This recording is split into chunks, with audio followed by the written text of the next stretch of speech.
Alhamdulillah, wa salatu wa salam ala rasulillah. Notre mère Zainab bint Khuzaym al-Hilaliya, radiyallahu anha,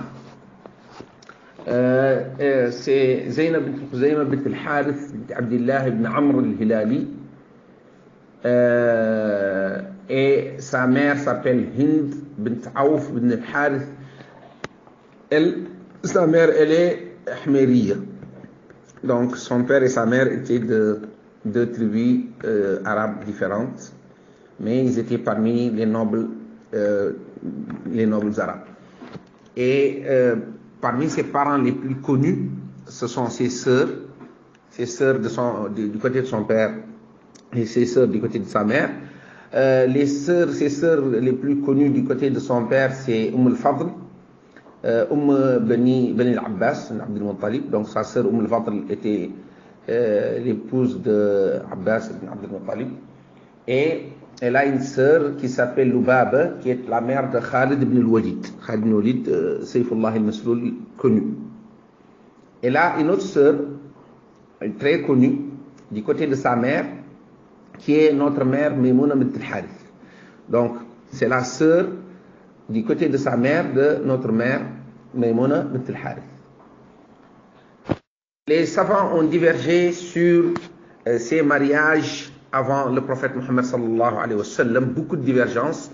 Donc on résumera qu'elle a eu au minimum deux époux. Au minimum deux époux. Alors, certains ont dit qu'elle a épousé Al-Tufayl ibn al-Harith ibn Abdul Muttalib, radiyallahu anhu. D'autres ont dit qu'elle a épousé son cousin Jahm ibn Amr ibn al-Harith al-Hilali. D'autres ont dit qu'elle s'est mariée avec Ubaydah ibn al-Harith ibn Abdul Muttalib. Et d'autres ont dit qu'elle a épousé Abdullah ibn Jahsh, radiyallahu anhu. Donc, de toute façon, tout ça, c'est l'histoire. Donc, on n'a pas vraiment quelque chose de concret, même si certains savants considèrent que la parole la plus plausible, c'est qu'elle a épousé Abdullah ibn Jahsh, qui est décédé à la bataille de Uhud. Et que c'est après cela que le prophète sallallahu alayhi wa sallam l'a épousée.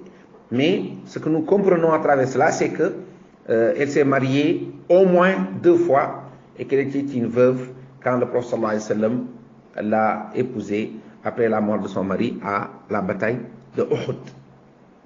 Et ce qui nous importe dans la vie de notre mère Zainab, c'est qu'elle a épousé le prophète sallallahu alayhi wa sallam et que le prophète sallallahu alayhi wa sallam l'a épousée pour la soutenir moralement après le fait qu'elle ait perdu ses époux et que c'était une femme pieuse, une femme d'une grande piété, et le prophète sallallahu alayhi wa sallam l'a épousée dans le mois de Ramadan de la troisième année de la Hijra, juste après qu'il ait épousé Hafsa radiyallahu anha. Donc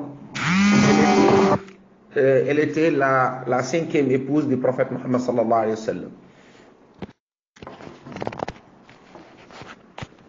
Alors, pour ce qui est de son mariage avec le prophète sallallahu alayhi wa sallam, le prophète l'a demandé en mariage, et l'une des versions dit qu'elle a dit au prophète sallallahu alayhi wa sallam qu'elle est partante, et que le prophète sallallahu alayhi wa sallam va la représenter dans le mariage, et que le prophète sallallahu alayhi wa sallam l'a fait, parce que le prophète sallallahu alayhi wa sallam étant celui qui est plus proche de nous et qui s'occupe de nos choses le plus correctement possible, on lui confiait ces tâches. Quelquefois les gens qui veulent se marier, ils viennent, et le prophète sallallahu alayhi wa sallam est le représentant de l'homme et le représentant de la femme. Le prophète sallallahu alayhi wa sallam l'a épousé, lui a donné 400 dirhams comme dot. C'était une somme dérisoire. Et ils ont égorgé une chamelle pour la nuit de noces. Et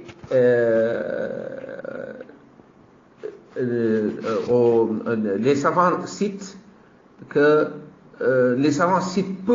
la vie de notre mère Zainab, surtout son rapport avec les autres épouses du prophète sallallahu alayhi wa sallam. On a peu d'informations, mais les savants expliquent que c'est parce qu'elle a passé peu de temps dans la maison du prophète sallallahu alayhi wa sallam, parce que certains historiens ont considéré que le mariage avec le prophète sallallahu alayhi wa sallam n'a duré que 2 mois. Ceux qui ont donné un maximum ont dit 8 mois, donc entre 2 et 8 mois. Le mariage de notre mère Zainab bint Khuzayma avec le prophète sallallahu alayhi wa sallam n'a duré que entre 2 et 8 mois. 8 mois maximum. Et c'est pourquoi on n'a pas beaucoup d'informations concernant sa vie avec le prophète sallallahu alayhi wa sallam. Mais ils sont unanimes sur certains aspects, qu'elle aimait Allah subhanahu wa ta'ala, que c'était une pieuse de premier niveau, et que elle avait une nature généreuse, et qu'elle s'occupait des orphelins, elle s'occupait essentiellement des nécessiteux, elle les prenait en charge. Et c'est dans ce cadre-là qu'avant même l'islam, elle a un titre qui est un titre rare, Ummul Masakin, donc la mère des nécessiteux. Et la mère des nécessiteux a été épousée par le plus généreux des généreux, comme a dit Abdullah ibn Abbas, que le prophète sallallahu alayhi wa sallam était le plus généreux des généreux. Et Ummul Masakin est resté le titre le plus important que notre mère Zainab a eu. Donc, Ummul Masakin, ensuite elle a eu le titre de Ummul Mu'minin, après Ummul Masakin, parce que même dans la Jahiliya, on l'appelait Ummul Masakin. Donc, Ummul Masakin, ensuite elle a eu le titre de Ummul Mu'minin. Et elle a eu la faveur d'être Ummul Mu'minin, c'est-à-dire l'épouse du prophète sallallahu alayhi wa sallam et la mère des croyants. Et ici, les savants disent que, subhanallah, cette femme pieuse qui s'occupait des orphelins a été mariée au moins 2 fois, a eu la faveur à la fin de sa vie, alors qu'elle était dans la trentaine de son âge.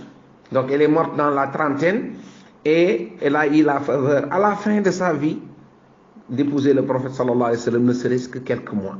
Donc une faveur qu'Allah lui a donnée pour la récompenser de ce qu'elle faisait. Et les savants ont dit que l'œuvre qu'il considère la plus probable qui lui a donné la faveur d'être l'épouse du prophète sallallahu alayhi wa sallam, c'est le titre de Ummul Masakin, c'est-à-dire celle qui s'occupait des nécessiteux et des gens qui sont démunis. Donc, ces quelques mois qu'elle a passé avec le prophète sallallahu alayhi wa sallam lui a donné ce titre. C'était une faveur qu'Allah subhanahu wa ta'ala lui a accordé, et chacun d'entre nous peut comprendre à travers cela la récompense qu'Allah subhanahu wa ta'ala donne à ses serviteurs. Et elle, après le décès de ses 2 maris, ne rêvait pas d'avoir le prophète sallallahu alayhi wa sallam comme mari, et Allah subhanahu wa ta'ala lui a donné cette faveur. Voilà ce que nous avons comme leçon concernant, comme information concernant notre mère Zainab. Nous prions Allah subhanahu wa ta'ala de ce que la parole est en retient l'essence. Je m'excuse, hier je n'ai pas pu envoyer les leçons qu'il faut tirer de la vie de notre mère Zainab. Même si, sincèrement, quand j'ai regardé ce que les savants disent de la vie de notre mère Zainab, on n'a pas beaucoup d'informations pour tirer beaucoup de leçons, même si chacune des mères du croyant, il y a des leçons à tirer de leur vie. La première leçon qu'on peut tirer de la vie de notre mère Zainab, c'est que tant que nous sommes en vie, notre subsistance, nous l'aurons. Et la subsistance, ce n'est pas toujours de l'argent. Un risque, c'est le savoir est un risque, le mariage est un risque, les enfants sont un risque, etc. Et, subhanallah, cette femme pieuse qui a eu ce titre de Ummul Masakin, Allah subhanahu wa ta'ala a comblé sa vie par le mariage avec le prophète sallallahu alayhi wa sallam, et son risque avec le prophète sallallahu alayhi wa sallam, c'était entre 2 et 8 mois de mariage. Donc, chaque musulman doit tirer une leçon, qui ne doit jamais désespérer de la miséricorde d'Allah subhanahu wa ta'ala, et que son risque, de toute façon, il l'aura, Inch'Allah. Et nous savons à travers sa vie qu'elle n'a vécu qu'une trentaine d'années, et avant sa mort, elle a eu la faveur d'être épousée par le prophète sallallahu alayhi wa sallam. L'autre leçon c'est que chacune des épouses du prophète sallallahu alayhi wa sallam a une particularité, et elle est la seule à avoir eu la faveur de mourir dans la vie du prophète sallallahu alayhi wa sallam, et le prophète sallallahu alayhi wa sallam a prié sur elle. Les savants considèrent que à l'époque de notre mère Khadija, à la mort de notre mère Khadija, la prière sur les morts n'était pas encore instituée, que la prière n'a été instituée qu'après cela, et que notre mère Zaynab bint Khuzayma a eu la faveur que le prophète sallallahu alayhi wa sallam a prié sur elle. Donc le prophète est entré dans sa tombe, le prophète a prié sur elle. Donc cette faveur qu'elle a eue, les autres épouses du prophète sallallahu alayhi wa sallam ne l'ont pas eu. Donc c'est important pour nous de prendre conscience que cette épouse du prophète sallallahu alayhi wa sallam qui est Zaynab bint Khuzayma, les titres qu'elle a eus montrent que c'est important en islam d'avoir un titre, de laisser une trace quelconque. Donc aujourd'hui, parmi les épouses du prophète sallallahu alayhi wa sallam, si on dit Ummul Masakin, on pensera essentiellement à Zaynab bint Khuzayma, alors que si on dit Ummul Mu'minin, toutes les épouses, Azwajuhu Ummahatukum. Donc toutes ces épouses sont nos mères. Et si on dit laquelle des épouses, on pose la question, laquelle des épouses du prophète sallallahu alayhi wa sallam, le prophète a prié sur elle après sa mort, on sait que c'est notre mère Zaynab bint Khuzayma qui a eu cette faveur d'Allah subhanahu wa ta'ala. Et ça, c'est essentiellement ce que les savants citent comme mérite qu'elle a d'une façon particulière, et les leçons qu'on peut tirer de sa vie. Il y a également le fait de prendre en considération les veuves et les gens démunis dans notre société. Malheureusement, il y a des choses qui existaient dans nos communautés. Certains voient ça d'une façon positive, d'autres d'une façon négative. Et les Arabes l'avaient également. À l'époque du prophète sallallahu alayhi wa sallam, les femmes qui meurent, et les femmes dont les maris meurent, et dont les frères sont vivants, d'habitude c'est eux qui les prennent en mariage, comme ça se fait dans notre culture traditionnellement, même si maintenant avec la réticence des femmes par rapport à la polygamie et autres, les hommes sont réticents vis-à-vis de cela, mais c'était une valeur également qui existait dans la période de la Jahiliya, et on va se rendre compte que la majorité des épouses du prophète sallallahu alayhi wa sallam sont des veuves. La majorité des épouses du prophète sallallahu alayhi wa sallam sont des veuves. Barakallahu fikum, assalamu alaikum wa rahmatullahi wa barakatuh.